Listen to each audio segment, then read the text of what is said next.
Magandang buhay sa inyo mga ka-okay. Ngayon, dadaling ko kayo sa aming practice area. Kasi ito ang problema ng ating mga kababayang coaches at mga players, yung kakulangan sa pasilidad o mga palaruan. Yung aming palaruan, maliit pero kagamit-gamit. Kaya yun ang isishare ko sa inyo. Kaya samahan nyo ako, panoorin nyo hanggang sa huli. Ngayon, magte-teleport ako. Samahan nyo ako lumipad 1, 2, 3. Oops! Ayun, magic no, nandito na ako ngayon sa school. Kakagaling ko lang sa bahay. At ngayon ay gusto kong ipakita sa inyo yung aming training area na maliit lang. Pero nagagawa namin yung aming lahat ng skills na dapat i-develop sa mga players. At matagal-tagal na rin ako rito. At napakarami na ring bata na natuto mag-baseball, mag-softball, tumakbo sa maliit na lugar na to. At ngayon ay isi-share ko sa inyo kung paano magkaroon ng magandang training kahit na merong maliit na lugar lang. Ayan, tingnan natin yung ating practice area. Ito yung aming lugar.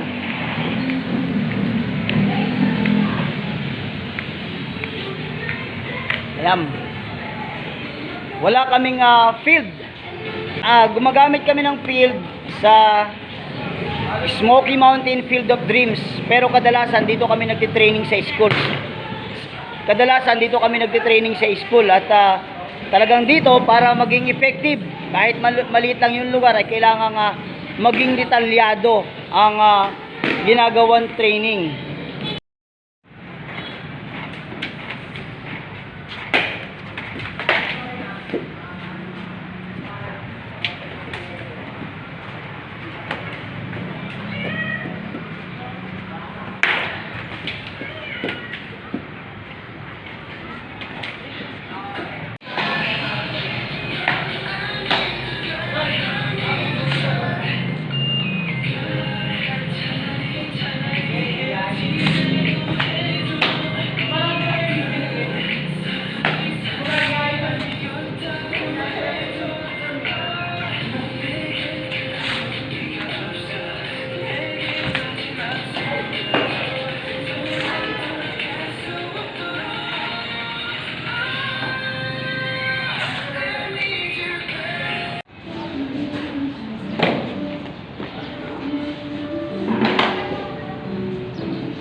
Ayan po, kahit maliit na lugar ay pwede mong gamitin basta't diskartehan mo lang at saka kailangan mo ng mga net. Ayan. 'Di ba? Maliit lang yung space natin dito. Pero nagagamit nila.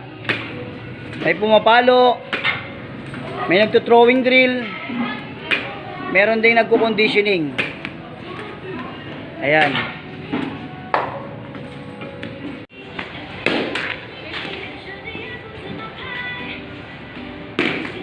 Ayan, makikita nyo.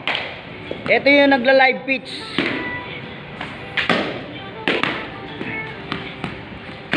Dito naman yung toss batting.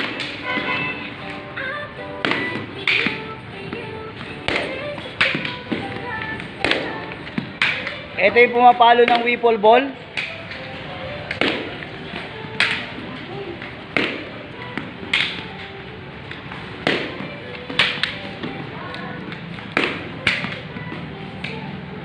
Ito naman yung nagto-throwing drill.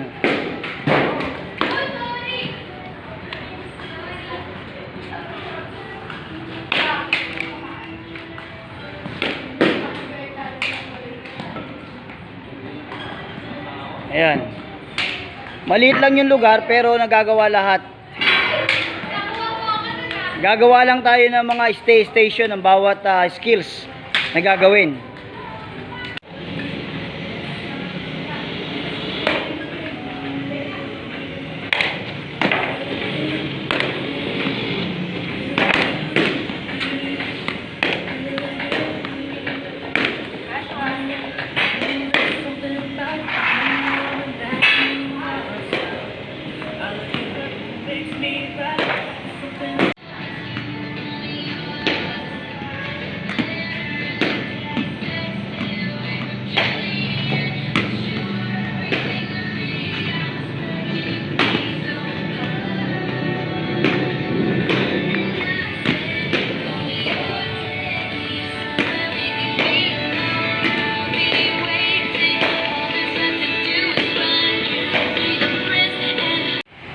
Ipapakita ko ulit sa inyo yung aming practice area.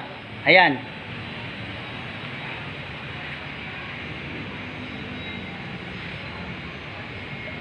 Ito yung buong roof deck ng building.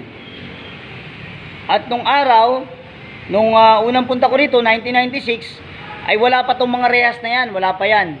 Wala pa ring bubong. Ayan, may bubong na ngayon. Walang net. Walang mga harang. Walang kaharang-harang.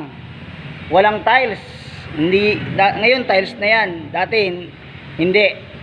At talagang napakahirap. Kaya ang ginawa ko ay sa kagustuhan kong magamit itong taas na to na wala pang ibang gumagamit, ay nakipag-usap ako sa aming principal para magamit ko yung taas. Pinayagan naman ako. Kaya ang ginawa ko ay bumili ako ng mga net para harangan yung lahat ng gilid. Dahil medyo delikado, baka malaglag yung bola, sayang, or baka may tamaan. Kaya dobling ingat kami noon. Kaya sa matagal na panahon ay talagang medyo nag-improve yung lugar at talagang maraming bata ang mga nakapag-aral ng libre sa lugar na ito. At kaya napakalaking bagay.